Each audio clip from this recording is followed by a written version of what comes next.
All right, ladies and gentlemen, welcome to a special episode of the Kishingani Podcast. We're in here. Mike One, the builder. I'm in here. Sana Mike One to this auspicious. Check it, this guy. Space. Hey, maze, umepanda bay. What do you mean, you guys? You hit a lake, maze, ndio? What do you mean? Hey, umepanda bay, maze. In what regard? You have like Somali curtains. These curtains are not like Nini. It has to be like a more household this to you. Some fresh curtains here. Then Nini has the light has a like nice. Is that the diffuser? I have no idea what that thing does, you guys. For real. There's portraits of these motherfuckers back here. I think it just reduces the intensity of the light, you guys.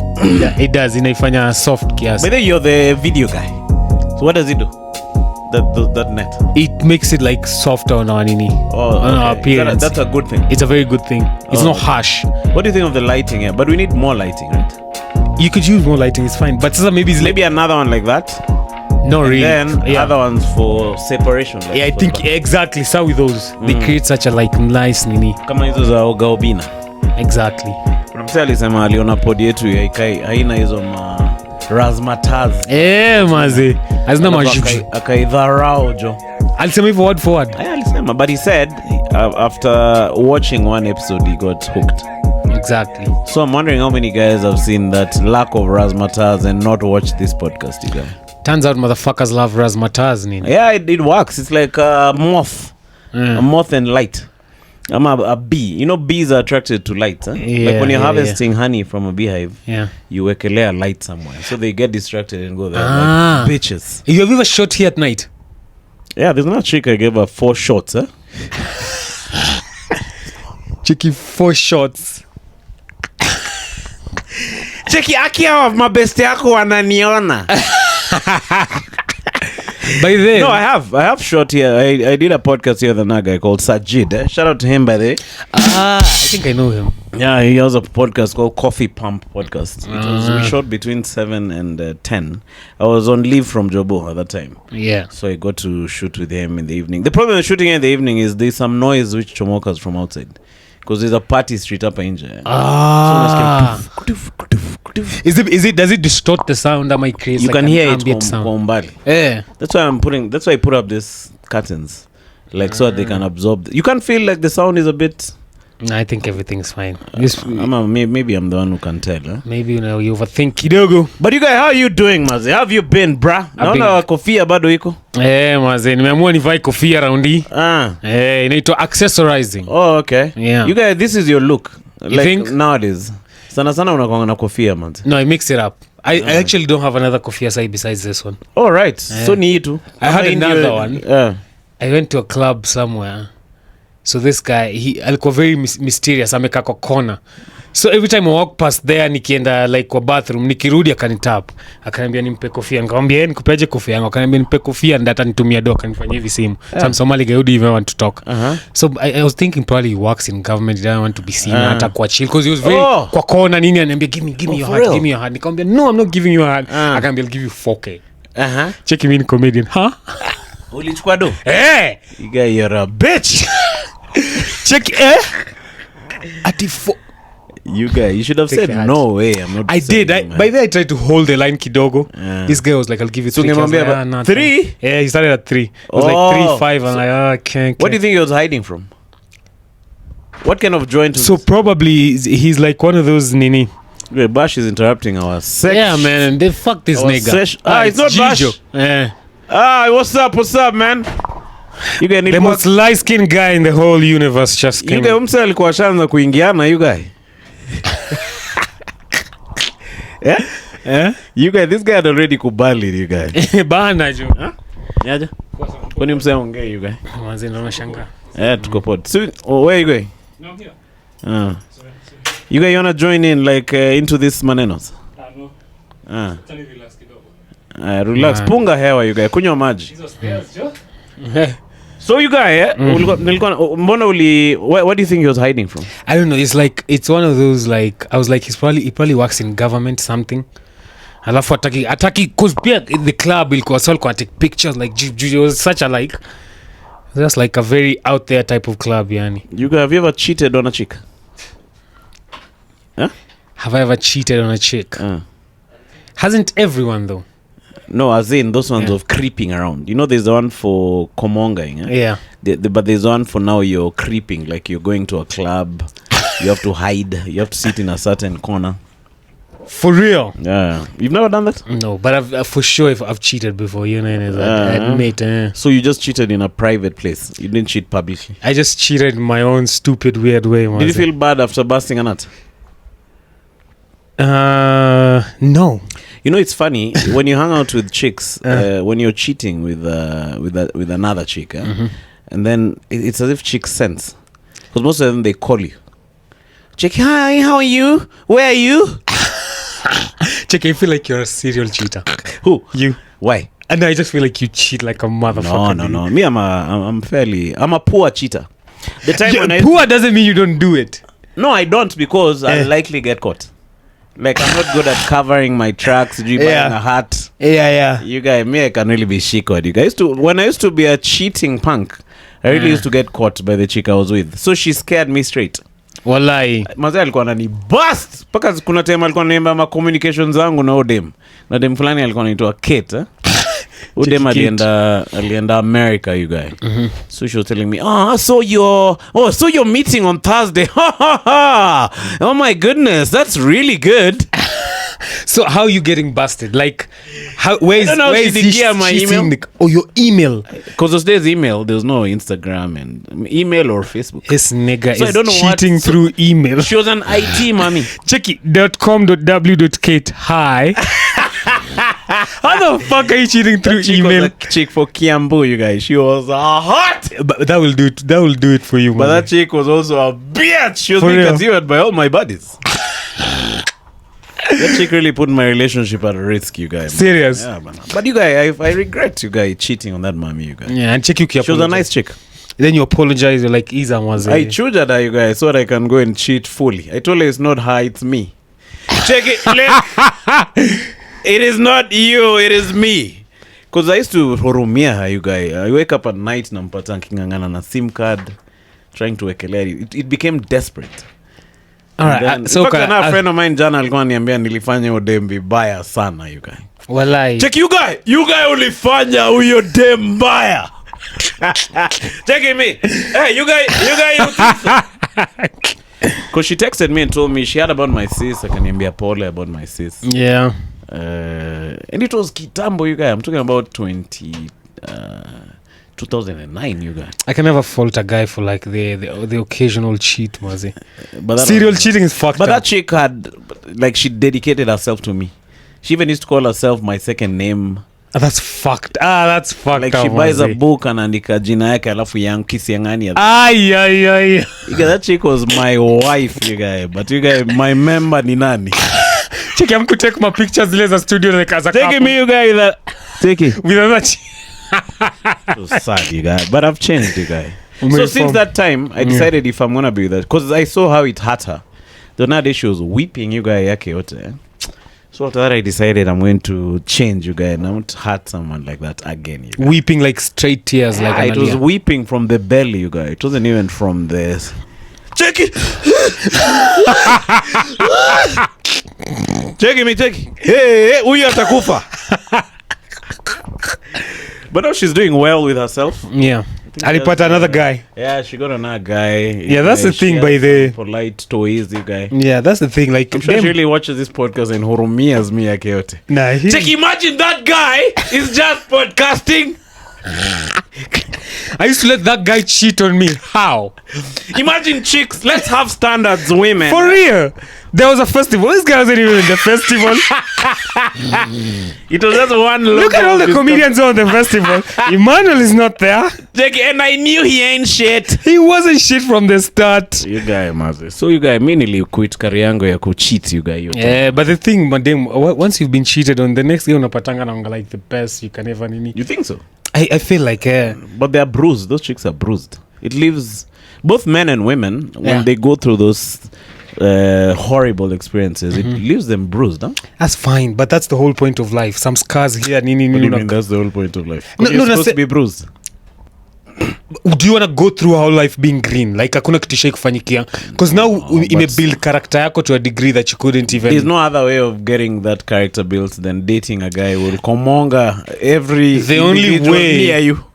Take it. Do you feel like komonga? In your defense, Kiambu is a bit far. That girl was not near you. But you got that chick was hotter than the noonday sun yenyewe. Wallahi. Yeah, but she went to America. The one you cheated with. Yeah, man. So she went to America. So you there lost. Were a couple. You lost on both counts. There's another one called. Okay, let me not say her name. But I can say her first name. Her yeah, name was Beryl. Yeah? Hey, you guy Beryl. I don't know one pretty Beryl. That was like the first one in Unasema. She was bright. She used to read, you guy. She had very good English. English really bombers me, you guy. Oh, grammar. Me a chick. If a chick with good English, you guy can make me bust yango yote. Sorry, good Chicky, English. hi, how's your day coming along? Checking me. Hey. Is it good English about the just communicating, being able to articulate thoughts zako vizuri au unapenda shit? Yeah, man. So Beryl was a very nice chick, but she really tested my main chick. You then called her, you guy, and told her to achana with me. See, really? Checky, bitch, leave this guy. He didn't want to be with you. Checky me. Wewe sasa umekuja sana. Usiambie hivyo dem yangu. Najua niko na yeye lakini usiambie hivyo dem yangu. Unawezaje ongelesha Mike? Check. Namuona hivyo dem yangu. Najua niko na yeye, najua. Mbona unaambia dem yangu hivyo? I'm even telling you stories. Chicks are gonna hate me on this pod. Nah, fuck it. But that was Kitambo, bro. Yeah. But you guys, that Beryl chick was polite, eh? But she was angry, you guys. Yeah, you guys used to have bad mood swings. Yeah. What was the problem? And then she was in Campo, but she used to want to eat very well. And those days there was another place in town called Steers. You remember Not just Steers? Steers, You remember the one up near Campo? Campo? Near Nairobi Uni. You know where Big Knife is now? Yes. So up on Mbele there used to be a Steers. So a chick was living in Campo. So she used to, when I go pick her, you guy, she tell me, imagine I've not eaten. So I'm like, why haven't you eaten? Your dad has paid for you because she was staying in YMCA, you guy. Okay. What? So okay. There you're given some polite food. I'm like, so you eat. Checking my eating is... Chicken, no, I'd like some stairs. Falling on Manu's laps. That's why checking umetoka Churchill umebomb, you guy. No, I was your time squad Churchill. Oh, he's a mess. Your time I was gonna join to go comedian. Oh, yeah, endelea. So I take her up stairs, you guys. So I did a budget. Anga plus kukula stairs equals kuchuja udem. Check it. So you just wanted to use me and abuse me. Yeah. Checking me, I have not used you and abused you. Me, I've just left you. But she was a nice chick. Shout out to Beryl, man. Shout out to Beryl, wherever she is. She's married with 15 children. And stop all that cheating, my guy. But there's one chick who I was supposed to hook up with her, but we never really hit it off. You were supposed to hook up. As in, she liked me.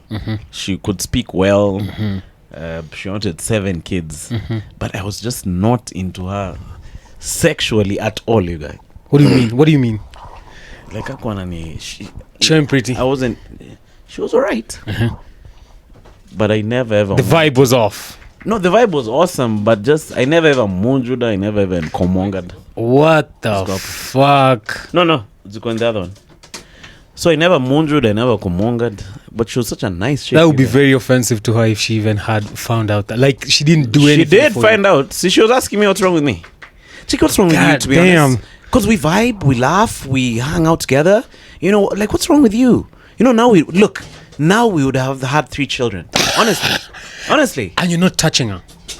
Yeah, I just used to hang out with her and vibe. Hey, you guy. Haiko hapo. You guys iko hapo. Jamaa atavunja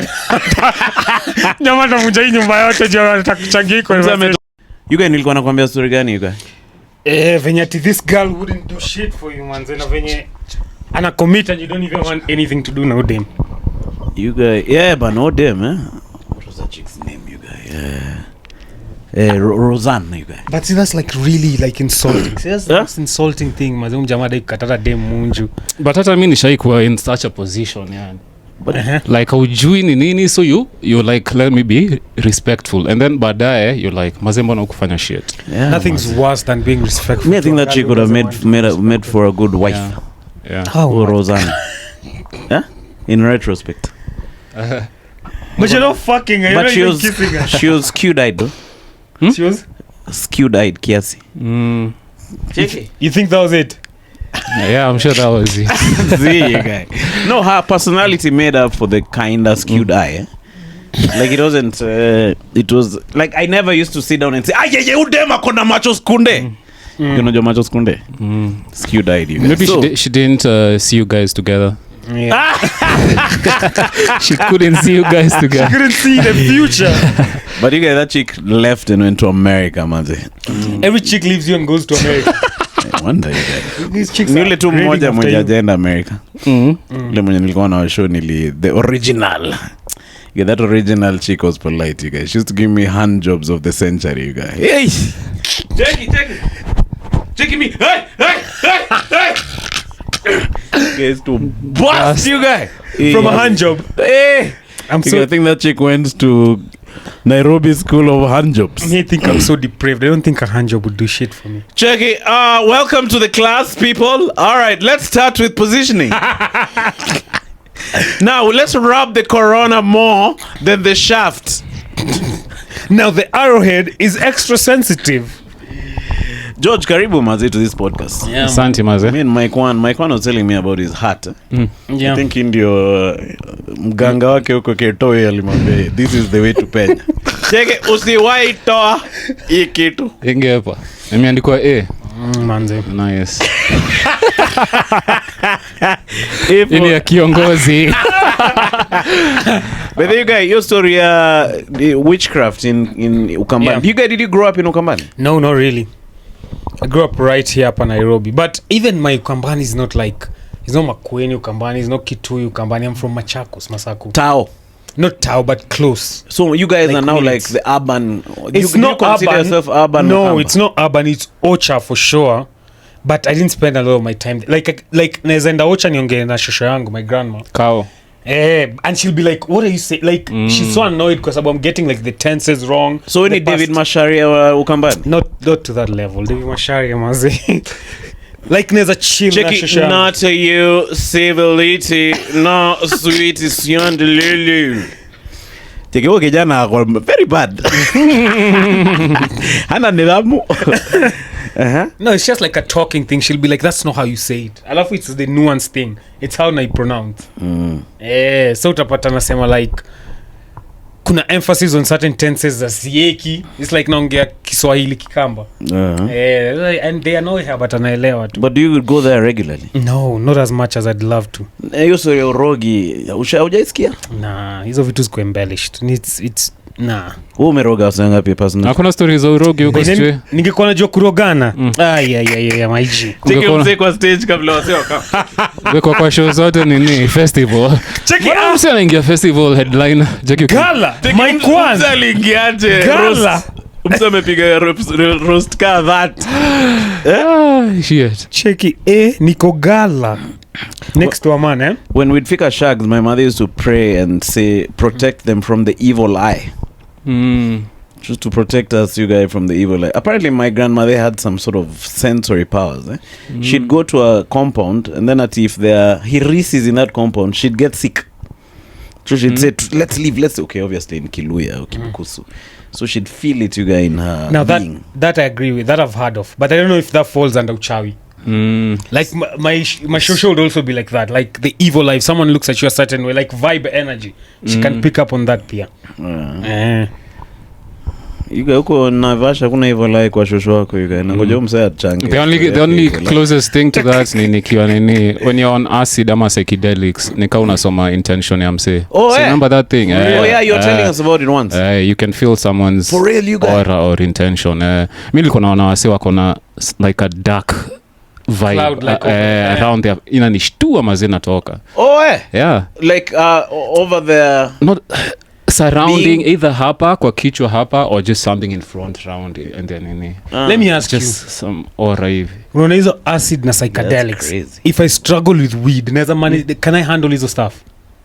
They say it's all about intention and setting. So intention yako ukiingia lazima uko umeset kama ni unataka spiritual awakening ama unajua unataka kujinknow better. Ukienda huko na mashida zako bro, you'll have a bad trip. So is it the intention that gives you the trip ama the trip shows you? The intention sets a better trip, unajua. So how do you set the intention? It's like before you take it a day or two, you're like, okay, nataka, what do I want out of this? So you sort of focus on what you want. Yeah. So you when you're tandika, what was your name? Mine was just to, you know, to let go of myself and to just welcome the universe. It sounds like a Jackie, I want to let go of myself, but demons are a vibe, right? Matimoni. kuna time I feel like you don't fit in this world at all, mazee, like haujui mwelekeo, uko down in the dumps, you're like, man, I need some kind of alignment, alignment, yes, some enlightenment, kitu kaa hiyo. So alafu una make sure uko setting fiti, place uko comfortable, sio lolua na mabishte wako, that's it. But you guys, I believe in that thing of human beings having energy. Like there's, like I believe there's more to life than this physical. I agree. Dimension. Yeah. I agree. Huh? I agree. There's people I look forward to hanging with because of their vibe. Yeah. You get like hata msakina mbebu come to pod. I was like, I'll just chill na manu. Niko sawa. Kuna kitu about vibe, I'm say energy, I'm say. Even like, Nani has that thing, Shaz. Yeah, Shaz. Like even when she came to the radio station jana, it's just fun to hang out. You just want to be around certain. Mse akiingia tu ina change room. Exactly. Yeah. Even Nani akona hiyo kitu, Eric. Very cool. Jonte. Akiingia room, you just want to chomok. Take your mother here, bitch. You guys used to have another dog called... That's so true. Kuna sipi akiingia uko like, man, you know, that's fucked up. If you're the complete opposite, manze. You guy on. Nigga. But how do you generate that away stuff? From you? How do you generate goodness? Kimothy Fatia. I'm kidding. You guys, that's crazy, man. How do you generate that good, positive aura? I think you get it through like a certain extroversion. Yeah, you realize there's a world. Let me finish the thought. Then Right. Like you see, introverted people, your energy is focused inward. It's me. Sometimes you can be so introverted, you like the world, the universe is all about you. But if you're extroverted, una realize you see a lot of value pia na wasi wengine. The world is incorporate this many people, so you care about their feelings, their thoughts na vitu kaizo. So your extroversion is a huge part of it. Okay, yeah, you're right. Sense. But I also think it's your internal chatter. Like your intentions. Remember George even talked about intention. Like if you have horrid intentions, so you know on the outside you can pretend. Yes. You can pretend I'm a nice guy, you know, you're smiling with guys, but inside you're like, fuck this nigga. So I think that is it. And that's detectable, I think, by everyone subconsciously. Bila kujua, like, I don't know, like, if you have bad intentions and you're pretending outside you're good, innately something in me will just detect that. Hata kama sitajua, kama it's subconsciously, kuna venye you just something too. But the thing is, I don't think I'm seeing that donut choke. I don't think people with bad intentions know or think that they have bad intentions. They think they're normal people. Oh yeah, true. You get like narcissists. Yes, some of them. So you think like Jonte thinks he's amazing. I bet you he thinks he's like, I love you guys. Yeah, true. Those bad guys think they're good. Bad guys don't think they're bad. But see, people have come and told you, and you've heard all these stories. Exactly. You justify whatever else. Then they think. I'm sure Hitler thought he's a brilliant guy. Check, Hitler was cooking the Third Reich. He's cooking. More like roasting my G. You guys, we're gonna be demonetized. You guys. Yeah. So you guys, some may think that internal. You have to really watch your inside and the things you entertain inside you about people. Yeah. And that's why nowadays I try to interrogate myself a lot. Yeah. Like sometimes I argue with someone, then later I'm asking myself, is it the fuck am I doing? The other person or ni mimi kona shida? Yeah. Even that story I was telling you about earlier, ile festival utaikata, but I was asking myself, ama ni mimi niko na shida hiyo? Is it me? Yeah. Because you guys, I don't want to live Man in life the mirror, comongering other human beings. Yeah? I just want kumonga some chicks. Who you're not dating? Well, you're dating another chick. Chiki Alberi luko wapi manze? Yeah, what's up? No, I told that bitch you're now my chick. So you guys, so that thing, it's interesting how that trip story. You guys, do you believe we are Alone. spirits? I think so, man. We Just believe energies. Energies. I'm a spirit. It's the same thing, ama. You know the way somebody dies and then they say the body. Mm. It's no longer. Yeah, I wanted to say George. You don't put death on a light skin nigga. No, okay. let me use my sis. Me, I'm it's protected no longer by the me. blood. Uko covered. It's no longer Millie, it's now the body. Like the Yeah. body will come on this day. So that means that person inside. Jesus Christ. Okay, by there get. Oh, You get? yeah. It means that person is longer there. You're just. So this is just like a freaking glove. A vessel. Yeah. Mm. No, there's some guys who don't believe in that stuff. They believe in. Like I was hanging out with now a former mommy of mine and her friends. So her friend was saying, after he died, there's just nothing. I believe there's that. absolutely nothing. May believe that too. Yeah. I Oh yeah, you were there. You guys that day. Remember that day? Ule mzungu. That day you guys Kes. were doing yoga kwa nyumba. These girls doing yoga. Oh, okay. Yeah. That's mami bado yuko. The white one. Yeah. Obviously she hates me now that I got sounded with her friend. Jackie, he is absolutely nothing. He'll be nothing after dying. So you believe nothingness. I think hakuna kitu ina happen, bro. Yo, I think that's maisha tu correct. inaendelea, unasahaulika. Yeah. You go into the ether. Yeah. Hivyo tu. So what happens to your soul? Sina hepa tu. Inaenda huko juu, ina hepa inapatiwa mse mwingine or something tu. When you guys replaceable. See, reincarnation si wasi wana believe hivyo. Kinaman. Buddhists Buddhists believe the way you live your life depends what you'll come back as. I don't want to get into So that. you try your best, you guys, to do good things. So Imanu akirudi kaa CD. Like unaona hiyo. Jua venye umekomonga matema.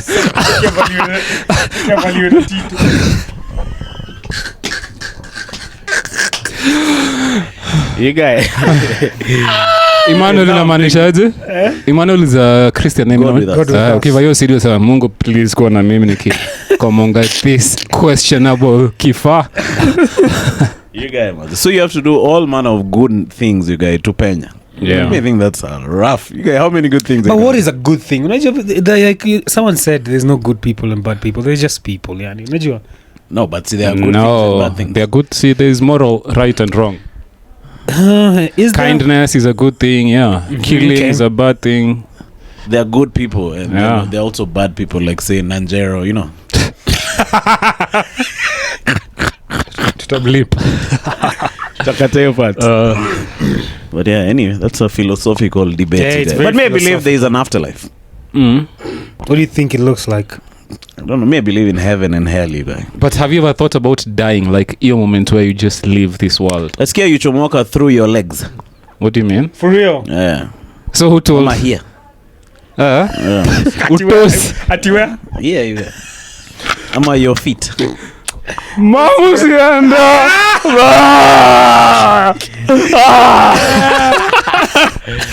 Take it. Hey! Then I scare you guys in the afterlife. You guys, your senses are like at 1,500 million. But you skia. So sense of touch, feel is up to sort of. Yeah. You guys, you can read freaking minds. Your senses are heightened. You guys like this. You guys, kwa unaona hizi afterlife. vitu za mse anasema. But I think, hizo vitu za what you're talking about, a trip.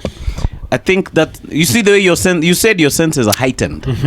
So what is that? So that's your spirit. Sasa is sort of it has overrun your body. I don't know how to explain what I'm saying. You guys. Ama ina nini? Unajua kuna hizi chemicals ziko kwa mwili but in small quantities, like DMT.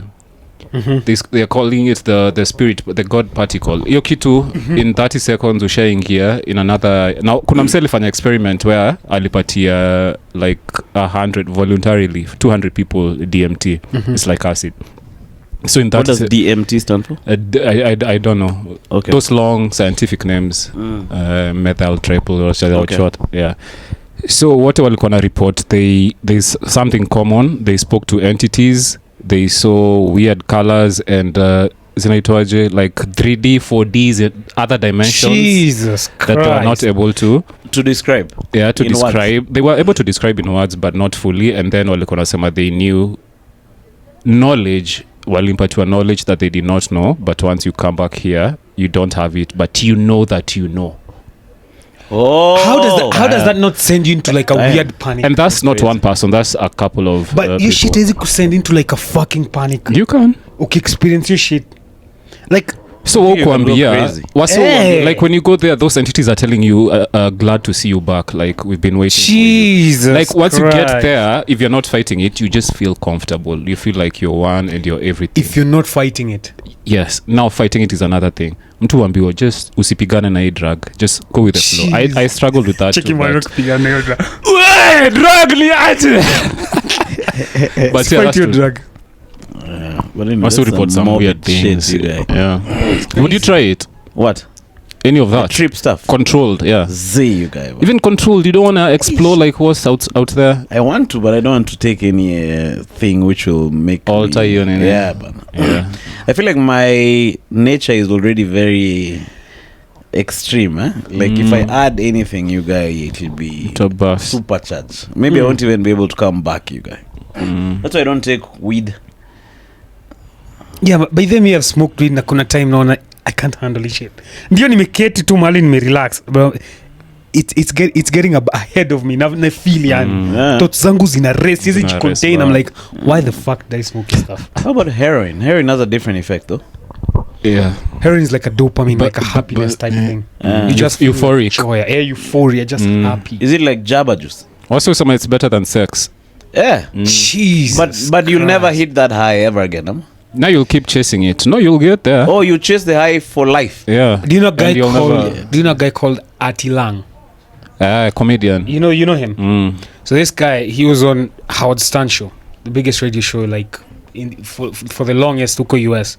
So this guy said he was addicted to heroin. Alikuwa anasema the very first time he did it, he knew he was in trouble because he knew he would never quit. Yeah.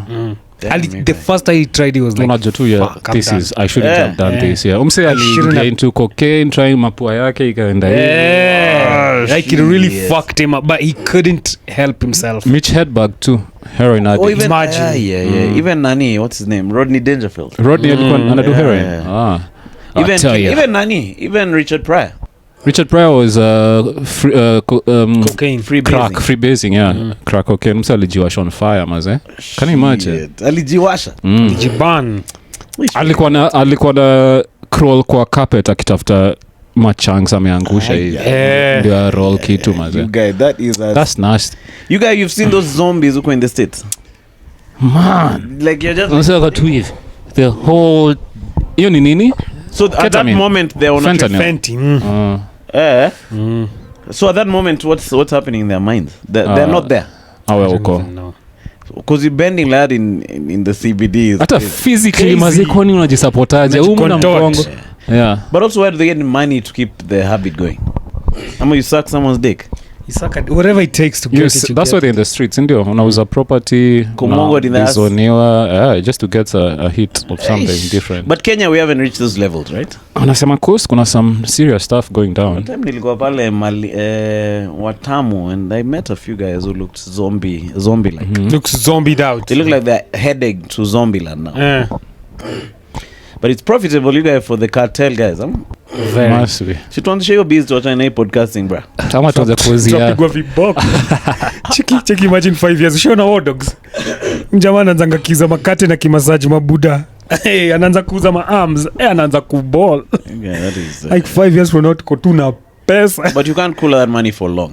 Yeah. You'll be short, ama you'll go to jail. It always ends one way. Yeah. But how come they still do it?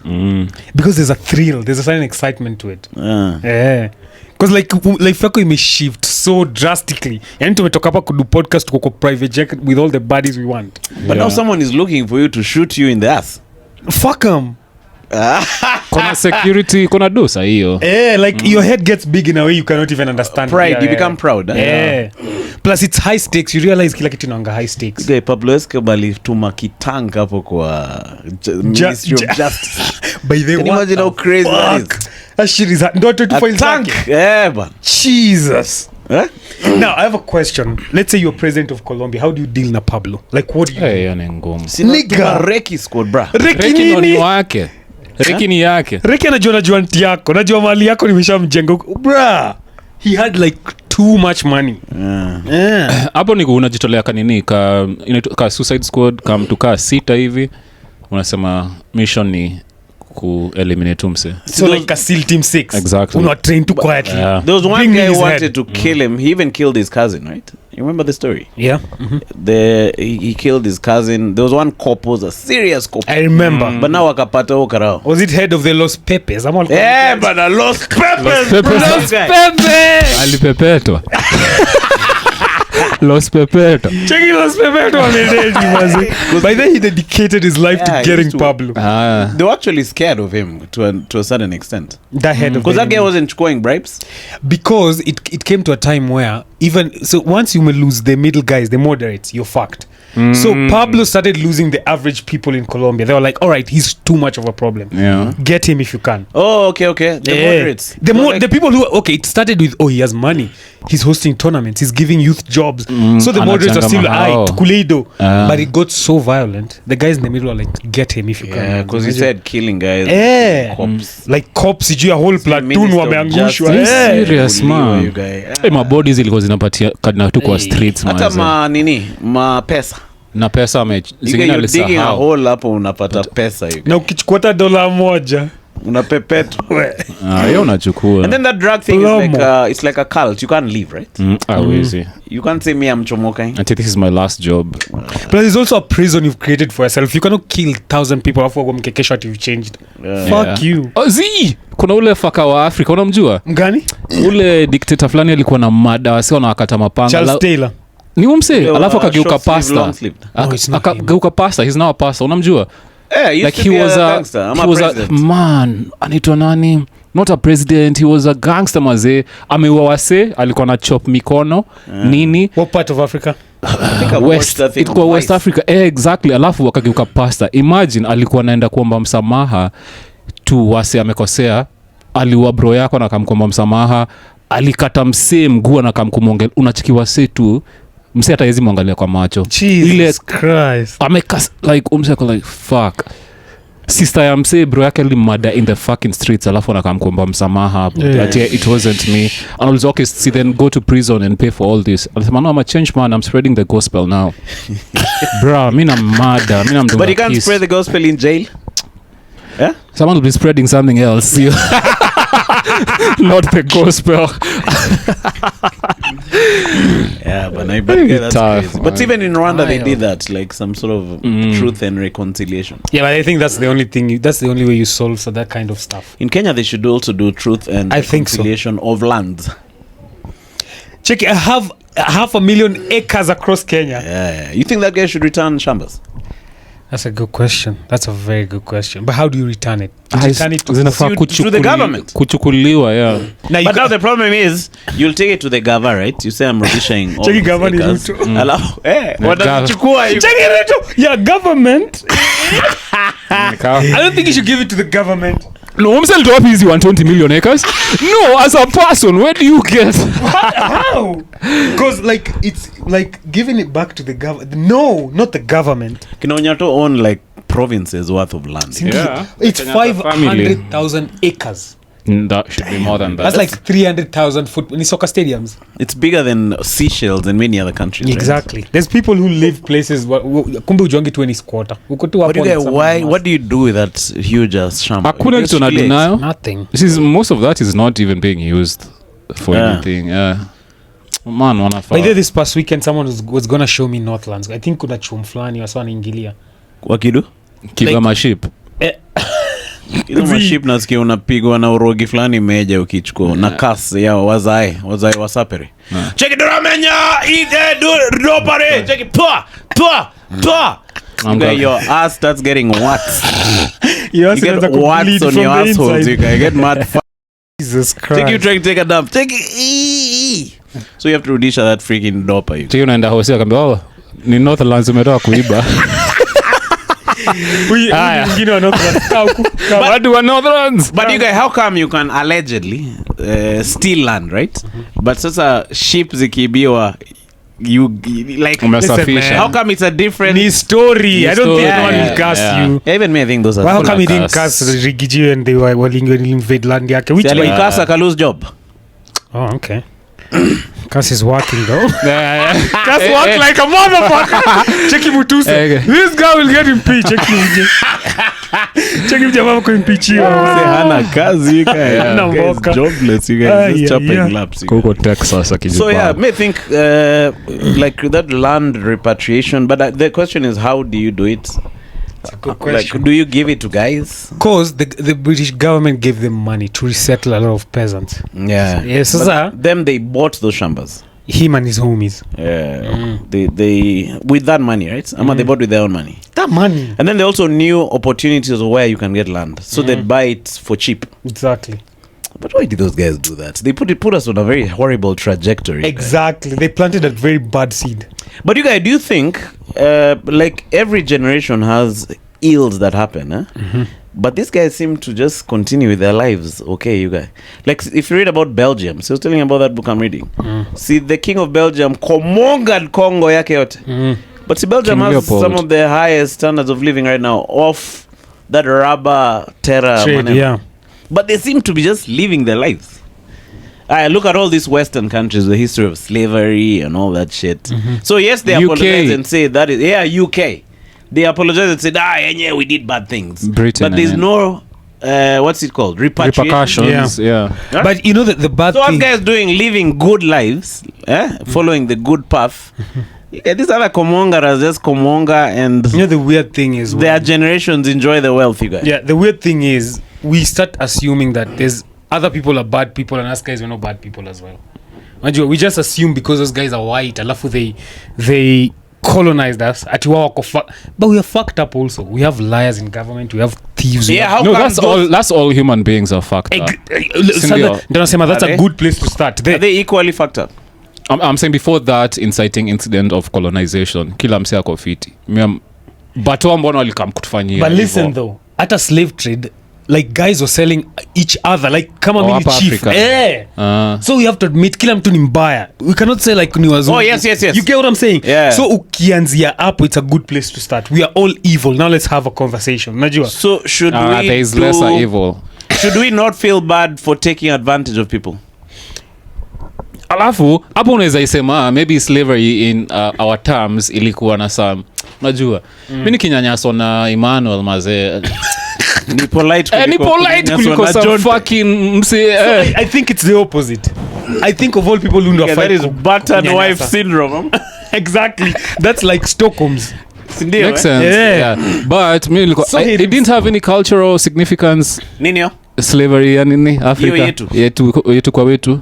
What do you mean cultural significance? Like maybe it was the venye China wasi utuma huku kujenga hizi mabarabara ni wasi sijui wako prisons ama nini. Hapana, yetu ilikuwa tu kuna Yetu tribe fulani pale twende tu raid na tudinye okay. mademu wao. yeah, this uchukua wives. Yeah. Masais and Kikuyus. So you had like Did the Kikuyus used to raid back? Kikuyus were more like farmers, so they were just chill, right? I think they used to, the term is stealing. Is to steal back. they used to thief. The one you're looking for anyway. Z, you get that? The inner the baddest. You get this guy is Chukua mic kuingia hapo. Why juice? How does this guy have the nicest haircut? Angalia haircut You guy kwani yant komonga this guy. This guy hasn't even Sasa known. hata uja kusalimia ushaanza nini bro? So fuck your haircut, basi. You guys Tongolea. these guys are having very deep conversations man. here, you guys. Bana.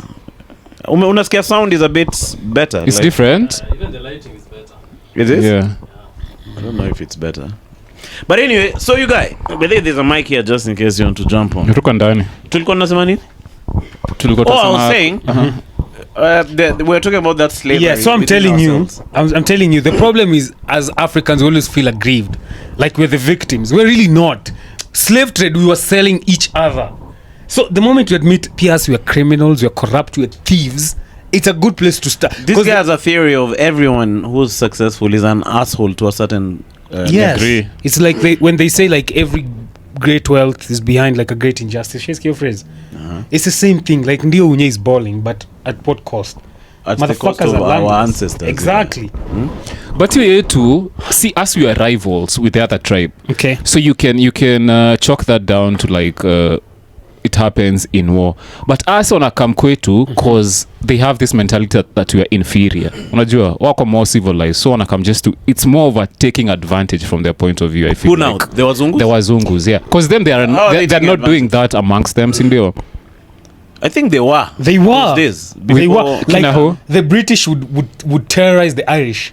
Yeah, like guys were Gangi mnanuka, fighting fuck huko you. barbarians. Like you know, Luke. See, the Romans used to take up gladiators, make them. You know, Luke.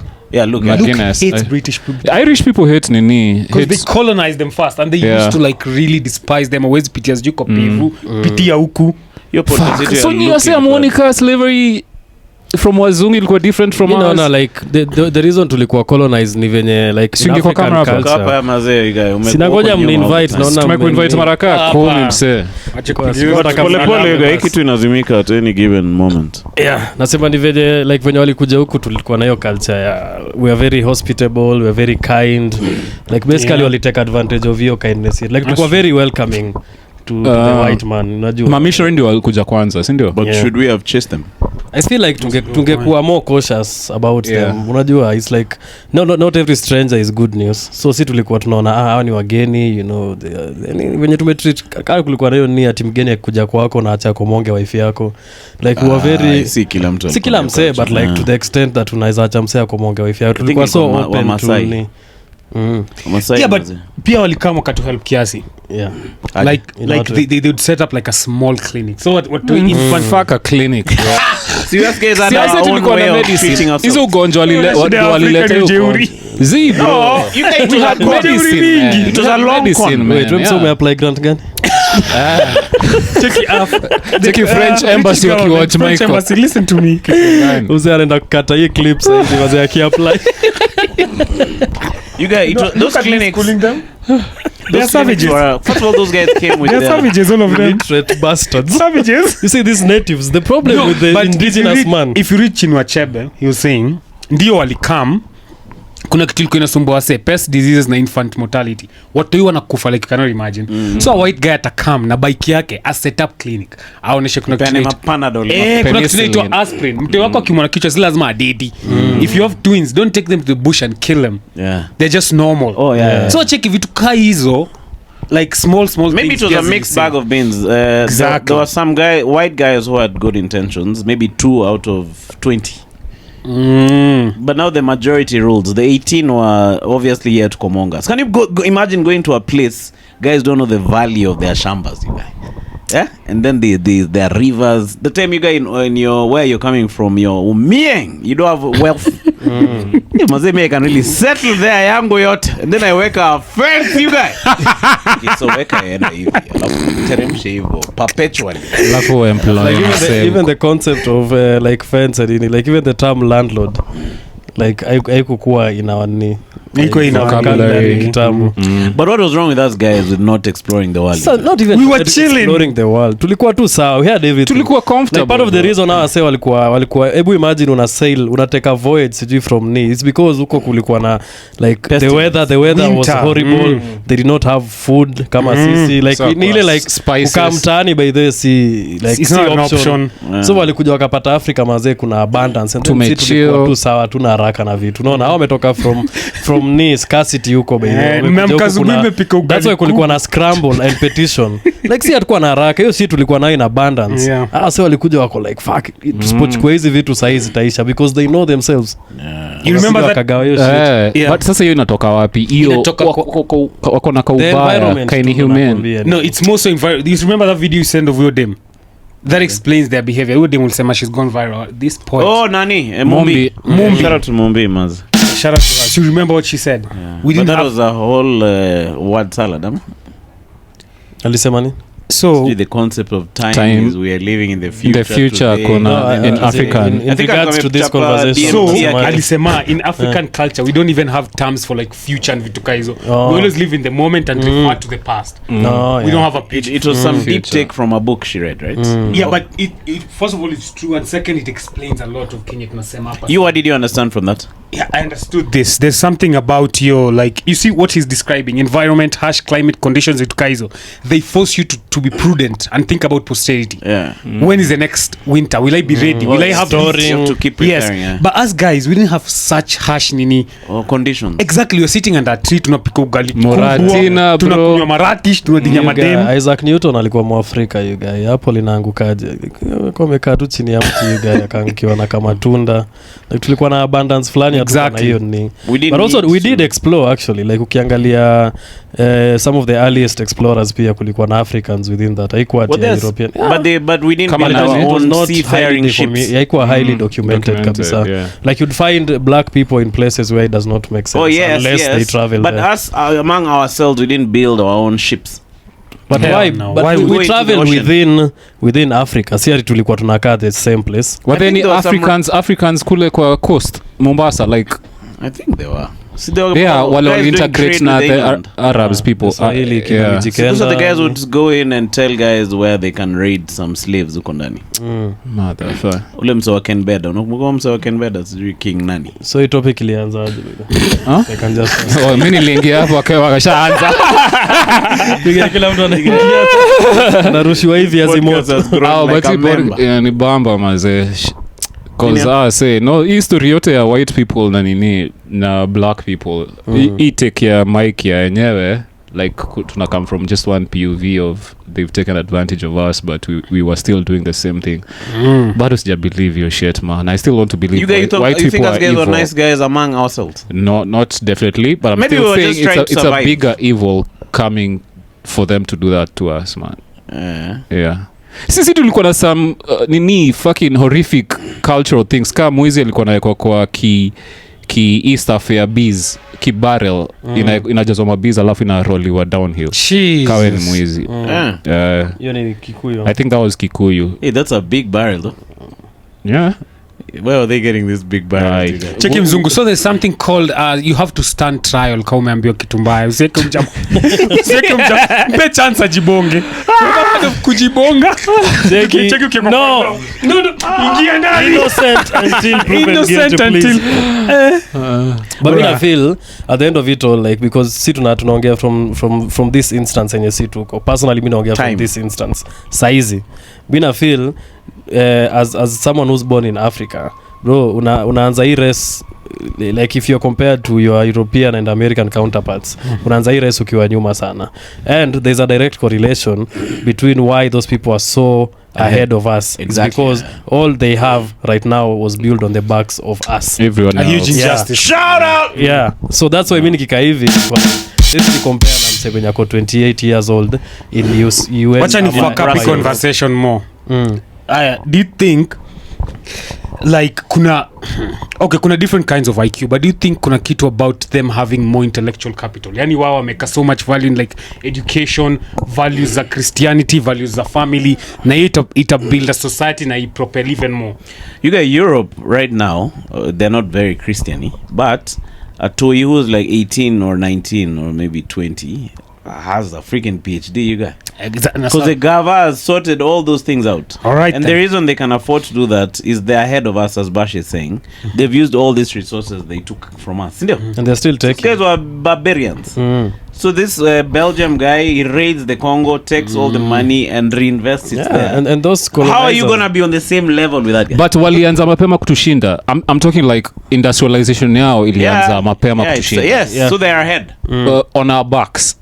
No, walikuwa wameianza but like largely on our backs. They used free labor and from someone else taking advantage. So mbona sisi hatukufanya hivyo is what I'm asking. Tungefanya nani? I think see anyone else like sasa we needed first of all like the rationale yao ni first of all like hata wewe ndio ufanyie mtu kitu mbaya you need to rationalize it. So the rationale ni we are an inferior race. So white people deserve, yes, you have altwana evil. That's why we deserve to be. See, we were inferior in quotes because we didn't have the technologies. Yes. In the US, you're going to 3/5 a man, man. You're not a 3 man. 3/5 a man. The black man. The black people.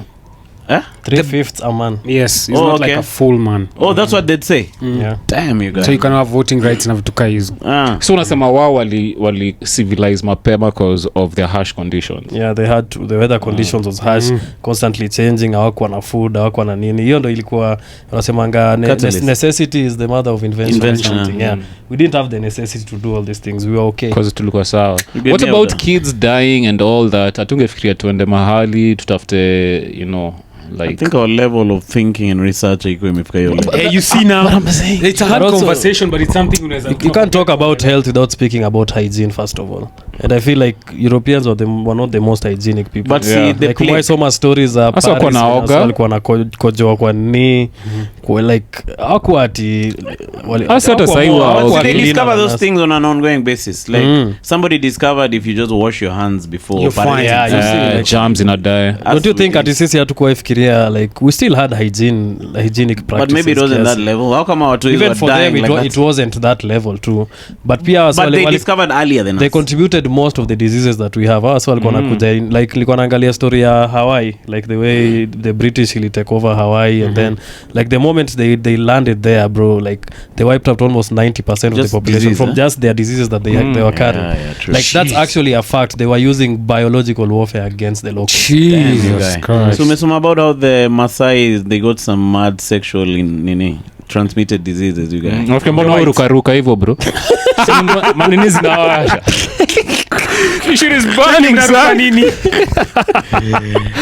But you guys, do you think Africa will ever reach a point where we are the ones ruling the planet? Like the average black guy, you guys, ndio ana rule, you guys. But you know, take a while. wame line up hapo kwa White House, you guys, when they're discussing this Ukraine. Man, say, what Definitely, the fuck? Trump is the big Trump dog. hapo like the head hunch. Yeah, he's on the head of Top the table. shot. Top shot. I feel tunafaa saa to breed wasiwa big mse. You guys, do you think it's physical science? No, it starts from there and then we catch I see Sikia, you guys. tuta catch up Black guys are technologically. some of the fittest. Yes, we are the but most coalesce. Tutafika technology tatu standardize wote si ndio at some point and then sasa tutarudi sasa mondo komondo bro. Nah, I Serious? think Aya. era ya mondo unaona kenye unasema by the era ya kumundu imeisha. Kwanza hiyo shit imetu derail sana. Unaona hizo ndio vitu kwanza. Walikuwa wanasema these guys maze. Cheki nitakupika. Maze. Maji rebellion. Cheki. Hiyo shit ilini. Sasa walikuwa naita Asa walikuwa naoga na maji. You guys. But hasa hawakuwa fair. Like ukiangalia some Bro. of those wars, bro. Hasa walikuwa na come in. Unakumbuka last time walikuwa invent the first machine gun. Hiyo shit ilikuwa inajitaji. Maxi. Like bro, hasa mnatokea na maspia wase wana show up na hiyo shit wanawasiaga Zombie. Check pole. it, bring the Maxim gun. Sasa hiyo mmeambiwa ati sijui Somebody mjipake should do sijui ati Maji imeblessiwa na umsejo. Hao ni priest. Mimi ningeona Chocha maze. Cheki priest amewachocha. Ameweka hiyo maji kwa mdomo alafu anawasaria. Anatemea jo. Alafu Semea mat. anasema ati wase walidedi ni venye wako waamini. Ati lazima believe in yourself. Mtu alikuwa anavaa kibare ni hiyo priest. Have you guys ever read about the Boer War? They were fighting with the Zulus. In the essay. Yeah, the Zulus jaribu with the Ase guys. trek. Yeah? Time walipepeta hao same mbaya. Ule nini wale Yes, Shaka came Zulu. Alikuwa anaitwaje No, Shaka Zulu alikuwa sha dead, you guys. Oh. So you guys, Maze, these guys went and came up with reinforcements, you guys. The Dutch. Zulus were really pepeto. Those guys were attacking those guys with a freaking panga. But even those was a kitabu, you have to be brave. Toke na kisutu. You can make and really wait for you guys behind a tree. So una viatu. Attack. Cheki wako inside. Tena na hiyo hizo ma speech ndio mimi zingenitoa hesabu. Walai. At the end even if you die Checking, you will wake up in Elysium. We die today, viva. Take it today. We dine in Valhalla. you guys hizo speeches hazikuwa encouraging yenyewe. Walai. Kilikuwa even if you die with honor ama sijui you go somewhere. Your lineage will But nini. kukufa ni constant. I think you have to give guys a reason to not be afraid of death. Yeah, lazima. They need to Ndio be maana leaders By the- now, wanacho kuchocha. how do you get someone there? Either you put a real cause behind them. Alafu mazee msee mwenye anakuambia hiyo speech ako in the background as you guys are attacking. Check it, attack wase. Sasa huko juu ya horse ana watch hiyo shit too from the mountain. Check it, send them off. We need to flank them, eh? Wasoma idea. check mimi mso ideas but also before I say wafike hapo like tell me how my general see they are normal soldiers like they fought like so wame pay their dues you have to survive a few umepay your dues a close call kidogo tupanga wafe serious kama Vikings pia walikuwa na panga they only want to defend ni hivi kuna kishield that time hakuna medicine you guys see ati pia ati ukikatwa usipokufa utadedi tu unapaka kulikuwa na msewa upata infection like umekatwa ati sijui mguu that is a death alikuwa achukua kimatope tu na unaambiwa amka bro enda upigane shit you guys, at least nowadays you guys can just chill here podcast the KDF you guys are doing all the work you guys maze we maze ulikuwa show ya Jakalita juzi yeah shout out Jakalita maze shout out Alita manze what was that bro? So he came up with this really interesting idea. He was like, Maze, I want to do like a comedy show in my bedseat and I want to shoot it, everything, nini. I was like, hey, fuck, that's interesting. So akaanza kuchora hizo material, nini. Tukamsaidia hadi kuzipiece together. He had like a few writing sessions na yeye. Alafu akasema, fuck it, akatu-invite. So alikuwa na charge tiko how much? No kucharge tiko. It's a bit sema tu kamini. Kila mtu kuja na zing. Kila mtu kuja na avocado 2 na mayai. So ni mabeste yake tu ama ilikuwa sisi wa settling. So mlipaka wapi hizo viatu zote? So stage ilikuwa choo ama kitchen you guys kwa sink next to the kiasi akiingia hapa kufaa kuna namba 2 kwa hiyo choo ni kwa jawa peke yake wadau flash please kuna maji leo so ni kunyora and then use the bucket na nyinyi mnaona show yenyewe iko Wednesday hata nyinyi mnaona na msiguze hiyo soda iko kwa fridge just before a few house rules sasa just nani before the amekata avocado na tuseme avocado ni ya mwenye nyumba nani ameuma nyanya Kiwali chuma nyanya na tuseme tutakubea nyanya. But it was his digs literally. It was his digs, it was his how by nice. Some place in Witavia. So did he he's ever told us about Witavia. Yeah, ni far. Kothika Road past Juja. Yeah, but ni far. So utokanga huko hadi iko past Juja. Haiko east side ingine ya Kiambu Road. No. It's past Juja hapo. Damn, it's towards Thika. Yes. Between Juja and Thika. So upige hiyo lap daily ya kujani. Hata kuna by the way I didn't understand kuna time na hang nights late hata kutoka festival wanasema wazee naenda Witavia. So it's like you don't understand. But you siku mnaenda hivi fuck. It's really not far honestly. But also there's transport. Anapata mat. Yeah. 24 hours. Sinika Juja, si mbali. Ni mbali for this fucker who has never been. This guy is a South B guy. Where Mazi? So had the audience had never heard his bit. Yes, so he had a few friends he'd invited, his close friends, made mwingine hapo. So they'd never heard this nini. Afu plus watu wakata maji hapo. Nice. Kwa tu like a nice vibe. So alipiga how long? Alipiga 25. Polite. Kuna watu wengine pia wanapiga. Maina hosted. Then Oloch did like 10 and then he did 25. Ulifanya? Kula tu nyanya. Mimi nilishangilia. Kuna kupiga mapicha. Nilishangilia. Alikuwa anaongelesha madem. Nilishangilia hama buddies. Mtu alishangilia mabadi zilikuwa Otis. Otis kwa overindulge maze. Shoisha Otis. For real. Alipulia kama ngoma. It became a party. It was a mademo alikuwa ngapi? What was the ratio? Mademo wawili. Cute girls were really cute. 2 chicks and 18 dudes. No, but like 2 chicks versus comedy culture. That is a very comedy culture takes on 2 beautiful ladies in a bed seat. No, Alita did 25 minutes. Yeah. Maina Munene hosted. Yeah. He performed at a very high level, this young man. Cheki Marcus Douglas akigoja sub. Wadau. Can I get 2 minutes? Cheki yo man, if you could just, no, honestly, I haven't eaten. Dude, come on, dude. I need to eat at least one. Msikuzi anapiga mashots. Aliongea na Max Payne wakaandika nini muktaba ama ni maktaba ama ni muktaba. What do you mean? Like contract. Si Max Payne ndo msewa mashots. Shots za nini? Like kuvaa shots. Squeezy Marcus Douglas. Maybe choke at long is. Joseph skiza Joe Rogan, then they do Joe Rogan shit. Chiki, I love wearing shorts, bro. Chiki atoena short. But it's good to be inspired, you guys. But shout out to you guys. You guys are doing some good stuff. Nilikuwa na show manu ni wase like Eriko kwa Komonga was a blessing mazejo for the comedy industry jo. But then you guys used to be John Tezo #1 guy. No, me who? Z used to be. maybe second. level. Mi najua Munene. Yeah, there was like an inner Munene sanctum. alikuwa Yeah. He was fully in it. Before Munene, who was Ama it? it was Jonte who was fully in him. Okay, Jonte was comongering so many comedians. Jonte has But you guys, to be honest, Jonte has beef with this motherfucker. but to be honest, he's done a good job of creating. Anapangia mse yake. Sasa nampangia like I understand why is this so Kuna much. mawazo. So I was telling you when the pod was starting, some guys think they are good guys.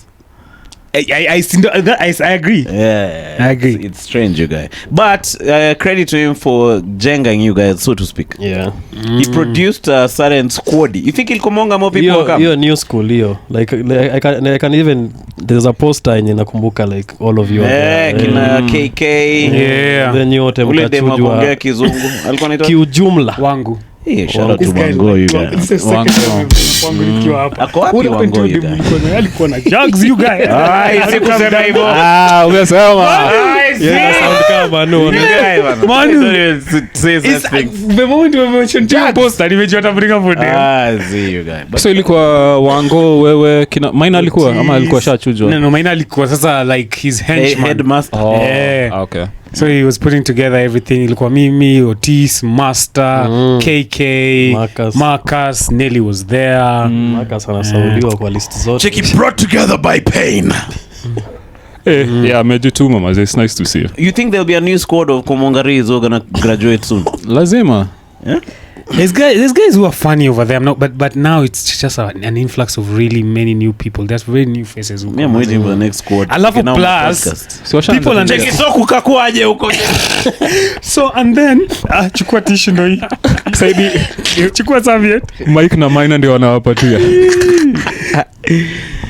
I think he underestimated what a big role Maina played. Yeah. Maina played a really huge role. Oh, for huge. real, eh? Yeah. Because like Even on the ground, like day to day. yes, like to cultivate talent is not easy. It's not easy. Kwambia mse, "Wee, ni aje nini hey, wow, nini just to create a vibe." Even that's motivating people to show up. Exactly. Like it's a comedy club. Tuneni comedy. Yeah. Yeah, it's under But you don't need a comedian who is being motivated to do comedy. Bro, like una motivate mtu kwa nini to do comedy? Not You know to do. If someone is starting out, like you need to encourage Sima them. tips. yeah. Because you're not good enough for it to sustain at like, you're not killing yet, but Yes. there's potential. So you need someone to be like, "Wait, Checking me. okay, Yeah. In regards even me, there to was a some time of you the told me things- to tokea when I was But you see, starting out. that's Check, let me different. give you a tip. Yeah, anaambia wase wametokea hapo the first day, man. Unajua, like you don't even know if they have that Oh, day one pia in wanapewa tips. themselves to nini Yeah, true. to true. come back. You should give tips to the guys who come 3 Been times. there, at least. yeah. But those guys, the two of them, him and Maina, Jonte and Maina, they have an eye for talent. They know someone who's gonna be a good comic. Oh, for real, eh? They just know. They But just it's easy to It's tell. easy. You can tell. See, even you can tell. You can, but kuna watu either atakuwa indisciplined, atakuwa inconsistent, atakuwa ana hiyo nini. But it's up to them. Yeah, okay, it's a Yeah. personal thing more so. Yeah. You guys, Where utetea maze? point yako hiyo. Mbona umekubali ende hivyo? Nah, umsana, unzeni ya. By then I put my foot A smart person knows when to change their mind. Unajua? checking I put my foot down. Checking nimecollaborate na the white man. Okay, sawa. Mse angekuwa natunegotiatia we'd been Konshaenda. Concede so much ground my kwa nini bana Where mazi, so what happened to your podcast you guys? It's sound things maze, ni sound tu. Sununu hizo mawaya za Lavelia za kuekelea hapa. Zalave so nani by the for now we have sound so it's and ndairudisha.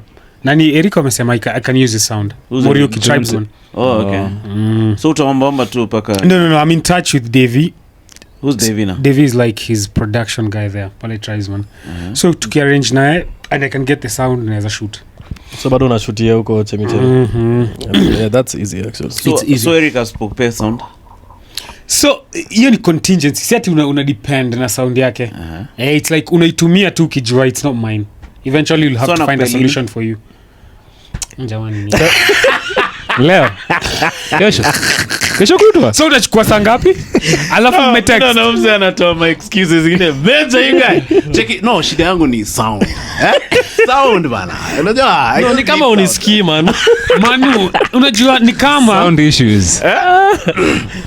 You may think you should get back to that podcast. I know, but you remember the episode we did with you. What was your biggest feedback? Even you guys, have you seen our initial episodes? I know.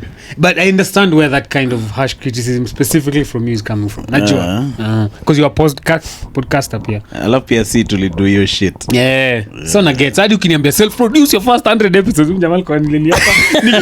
You do them alone.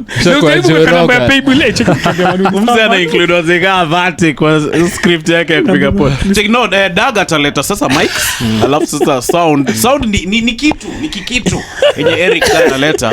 Alafu sasa camera nimeongea. Alafu kuna mwana mnone anajua ku sports talent. So my guest yeye ndio ataleta. Check nimeongea na boy fulani wa KBC. Akona nini? Kamera nyingine message sana zenye wameacha kutumia. Yuga alafu Jacotiza anafanya nini? Jacotiza tunamwitia madem. Logistics. You have to do that thing however, whenever. You guys do with your phone without even sound, you guys.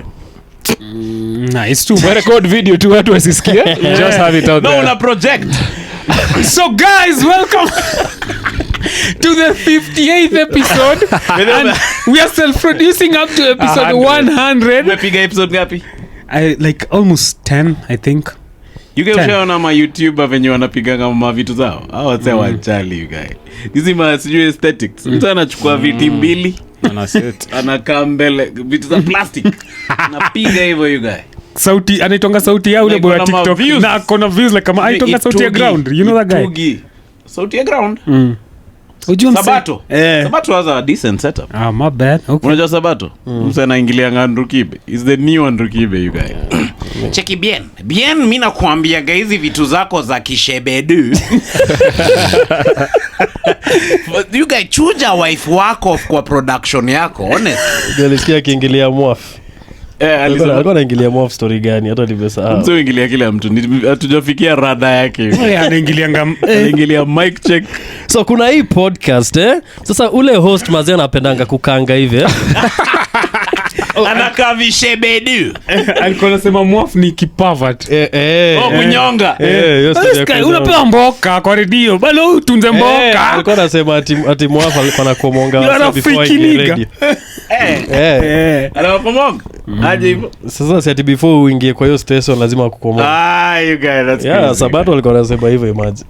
You guys Sabato pure information. Bado amekuwa. Kuna time after ameingilia wasanii video yake fulani ya akiperform ngoma yake katokea. But his videos said popping after that.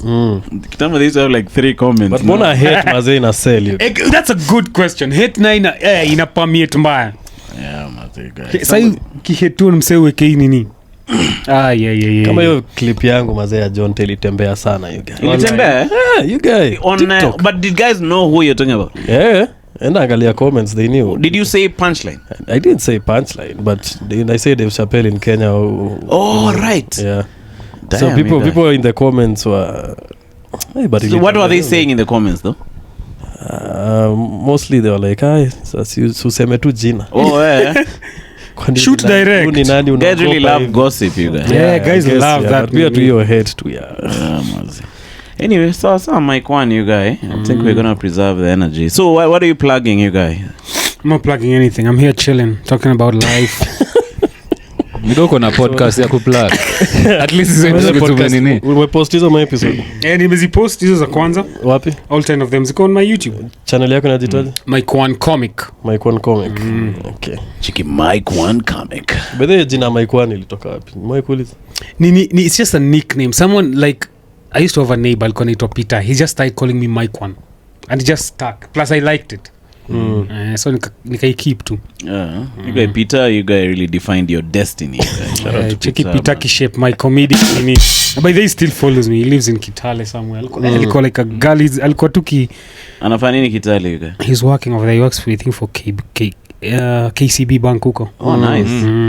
Ni Mluya. Also yeye amesettle home. Roast inakupeleka aje you guys? Nimeona uko kwa roast zote.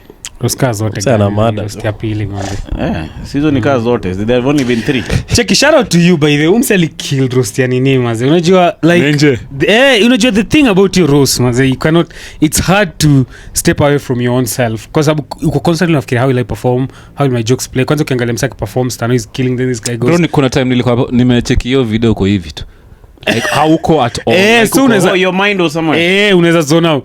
But the thing about performance ya umse unaweza take like una bring a certain playfulness kwa hiyo shit yote.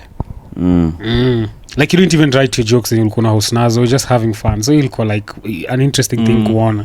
alafu when I'm watching you because I'm panicky and for me it's tough to laugh at another comedian's jokes, either I'm judging them for whatever reason, but wewe with how you're able just to be almost like childish, inafanya mimi niweze kucheka for real, na nikicheka na kuwa Like una relax. na relax. like it's a show but I was enjoying watching him. Yeah. Sasa naweza pata next mazee Dickson.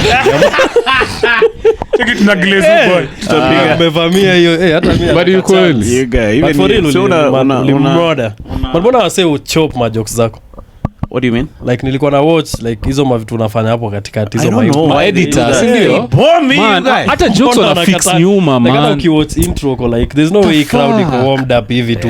Like there's something umse alikuwa I anafanya. wrote that guy a long message on even the ukata hiyo intro kitu alone. like- Umse ajui at all, like even the laugh sound fake, But like unajua- wanapunguza ukiongea there's no ambient sound, so when the laugh comes in inakala like wameiongeza tu. I was telling him those shit. jokes are like a journey, like we are Exactly, it's a talking roadmap. here They build to- up. yeah. But yeah, ametoa parts of the journey. Anabakisha tu the best. Huko mbele guys are like, why are these guys laughing? But why would you do that? Why would you chop up jokes? Sini venye tu Policy maybe- yao saizi ni wanatafuta the best laughs like basically una venye unaweza edit ni hata clip yako and then you look at the audio you see like the The highest. So they edit using that. me I'm sure that's what apart, is they do. crazy. but because they're leaving other parts where the joke didn't even fucking kill, they're leaving a joke that didn't even do well hapo like yani ulichuja ile ilifanya po ukaacha hii, alafu so zingine- why Like you see, when we are doing the roast that day, the intro, people are gonna use some of the things I say on the intro. Huko mbele. yes Yeah. So if you remove them, like in a pay audience Inatoa context, on context. every individual who's coming on stage. Plus you cannot edit just purely based on laughs. Yeah. Saa zingine is just That's building very up chopped. to the laugh. Yeah. No, but you guys are doing well. It's the same squad. Alafu Bash ndio roast master. Alafu Hey, shout out to Bash, you guys, and you guys. first October first October now, in yeah. sense ni first Yeah. October Simlichunia hata kani 5 Z sichukua hiyo writing si nasikia taya shapewa rating. sasa Yeah. ongea na tai Ay, atakubali kunipea. Hello, Shafanya Tai. hesabu. shafanyia hesabu. But me sitaki you guys. wasi Wacha mimi mimi relax. nifanyie playfulness before ni roast jo mio crowd Ndio warm crowd, jo ni manze. fuck hiyo podium. No, Bash has his own style. You guys itaweza sana. Nah, definitely. So what are we plugging for us? Can I 6th 7th September tuko pale Salties Kilifi, me and the Heavies, so Damn, you guys. Heavies ni nani the Heavies ni Wewe uko part of the Heavies. I was just He joined used to be a heavy. he's a light niliingia wameni welcome, so Wamekuwelcome. David Mashari amena Yeah, Marumba, uliwapea Ahmed counter offer, na no? Aman lazima bro Nice. but wawili But that trip is normally nice. Whoever is curating pays for sijui. Unalipwa flight? Ama ni no SGR? I think ni SGR yeah. mbona unamharibia hiyo guy wase wengine wanalipiwa flight Mi pekee ndio nafika na nini Kijoja kikam Wait, hours 20th late. of So, okay, sorry. Finish. yeah 13th Kilifi, and there should be another one maybe 6th or 7th bado Vipingo Mombasa, so shout out, be on the lookout for that. I'll update on my Tickets? IG tickets ama page gani Siko wapi? Salties, Hiyo ni Heavies Kenya- at hiyo ni- Hustle sasa I think hiyo ni ya but ni, Kenya. page, ni comedy club gani inarani Um, hiyo akina Kenya Ahmed. Kenyan comedy sijui Yeah, I think that's the one. Kenyan comedy co Co. Yeah, I'll give you a link kama unaweza nini set I'll kwa- wekelea the poster. yeah 13th September Friendly Fire Maina Mnene versus Nelly Friendly fire. Hosting Friendly Fire itakuwa Mageuzi Hiyo ni ile place ya nani? yeah Boni Boni. yeah Mageuzi it's a Come beautiful place Ah, by the nice way. place. It's a- You guys, you need to start pushing that thing yako your yeah side. sasa I'm also on that one. there was some politics but it's Oh, been it's sorted, sorted, yeah, eh? so Oh, now nice. actually Karura is running Friendly Fire now Okay. yeah so Nice. Ndio nashanga mbona una nini hivyo mazee. no kulikuwa na discussions zilikuwa zinaendelea but 13th September it's a Saturday. That place is amazing. Cares Organics is gonna be doing the catering, the Nice. food, the drinks. Organics, It's bro. gonna be- Also you're hosting. yeah, I'm Who's hosting. the- You guys are the judges. So judges, what So are Maina Mnene versus Nelly. But That who, is how the- many judges? We can't have 2 judges. Yes, it's only 2 judges. 2 judges who will break the tie. So you'll get a guest, interesting. a guest The host. judge. Maybe the audience. Maybe the audience here can be the Okay. 3rd judge. What are they debating? It's a roast. debate, What it's does the roast. judge It's a do roast, though? okay. Hmm? What do you mean the judge do? What's the role of the judge? So you'll definitely do some time before the NIS. Oh, there's time. Yeah, just 7 minutes. Yeah, so ifanya tu playfulness yake 7 minutes is not enough to be playful. Nakitaita kushinda ni playfulness. Yeah, So inspire my comedian yeah, too we're hapo trying for to 7 say, minutes. Touch people's format hearts. itawak like a lean format like hatutaki the niche the show ikuwe bloated But the show sana. has to be like an hour and a half. Yeah, it has to be For the sake lean. of And the also there's gonna be tickets. guest spots. So yeah, Mageuzi Hub, just go to I think Karura is gonna be posting the poster. Also, we're gonna be doing a lot of marketing. So yeah, Mainam Nene versus Nelly. That's a That's a heavy line That's up. a fire. Inaweza sana. If you haven't seen, if you have to go to Chakol Cartel on YouTube, there is just search Friendly Fire. I've done one with George. I've You done guys one should do with another David. But this guy has washed me, mazi. I don't think I can. Sisai umeiva. Sayeta niosha mi siwezi fanya Alikuosha the other one. sasa mi nitampatia Nilimaliza, bro. You guys need to do a rematch. Full scap ka tatu. Walai. nilimaliza After koza kuprepare that's the This thing guy hey, he was just prepared. And I was even drunk. Alikuwa anafikiria atapiga improv hapo. You guys roast huwezi piga improv. Hakuna Wazee improve. mzee alienda ka print ma full scap. You guys Walai. kwa nini? Check ukihapon hizo light skin jokes. So he's light skin. Boo. So you guys, so after this guy komonga this guy yake yote. This guy now Akadekia went against David. David who had not prepared. alimshainia Umtakashainia Devi. You get that place if you don't prepare. You guys gonna be- utaosha Shit. Yeah? So yeah, you guys should do a rematch. I'm sure that would be a fun. Tutaongea tu. Yeah. And then what else? 20th of September, Voi. boy I'm looking forward to that. But you are doing LD before me. Oh yeah, I'm doing LD this Saturday. Sorry. Do you know where you Forgetting my own gigs. You guys. So I'm doing LD this Saturday. Actually, no, I double booked. I was supposed to host a man's show, you guys. On Which one? 30th. A man ribia. Oh Bana. So kidogo Damn. nimekubali huko. shit Yeah, you know that happens though Feel bad dates ziko about na it, huko though. 1 month so you're Huh? doing which one LD I'm doing LD because I was headlining and my face is on the poster. So this one for Kinaribia, since there was no official host, I'm talking to Umsea and Pewe hiyo kazi, you guys. Siwezi kata. Although to exchange pesa. What do you mean? So mimi nilipo ya LD. Nilipo LD alafu. See you guy. Mimi nataka kupiga playfulness you guy. I have a feeling mazee Nairobi will give you more money. But at least utakuwa mtaani unaweza enda upitie Yeah, that's my shamba plan. yako. Tena nione nyasi yangu kaina mea you. Ndio unule demu yako na ngome ya cha huko ukifikiria ati Huko hawezi kama Webuye mjini. town. Yeah. Pata mazee yako na msewa ndu this kuna time. Masai Nione kama amepokea mimba. Cheki sijapokea hiyo ya imwezi. Cheki hiyo ni mzuri sana cause inamaanisha uko na mimba. Ako katika msimu. Ndio mama ndio wacha wanaweza chunga compound Well, on their own. No, vile All you have tiki to do kila is saa. send them 2-5. akiwa 7 months Cheki, pregnant wewe unatumia pesa. Last time nilikutumia 3,000.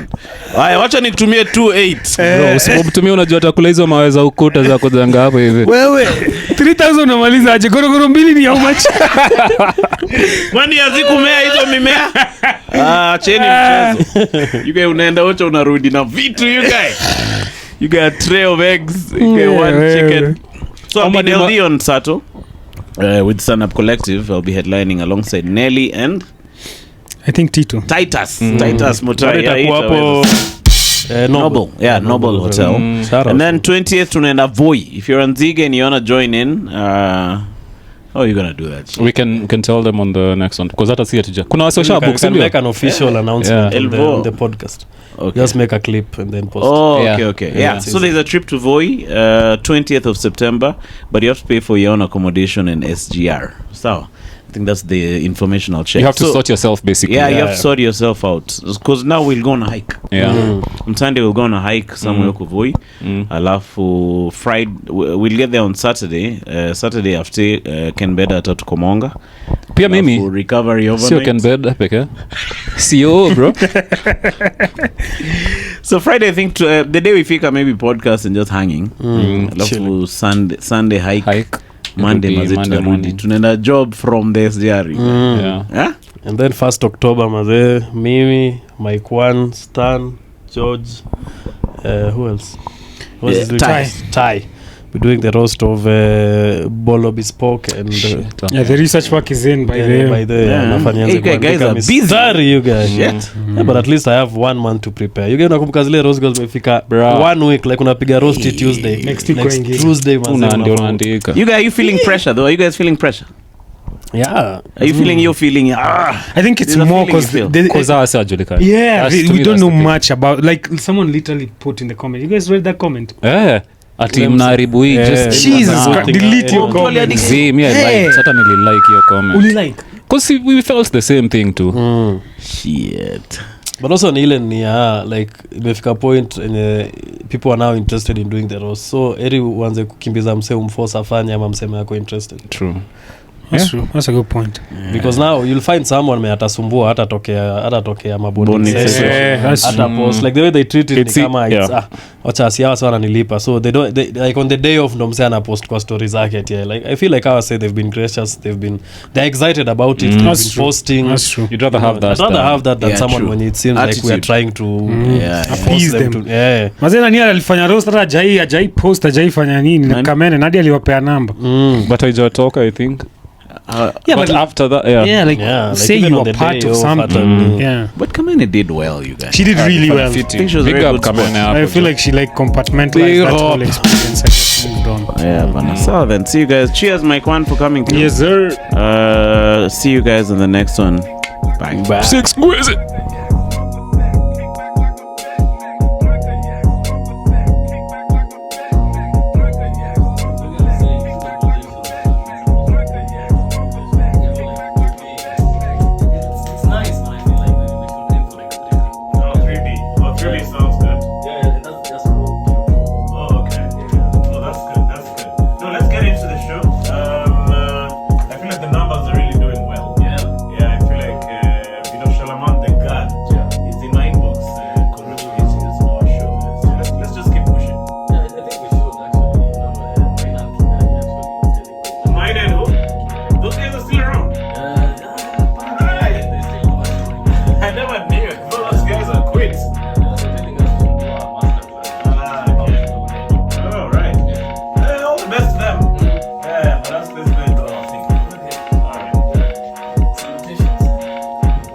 But then I won't talk about the court.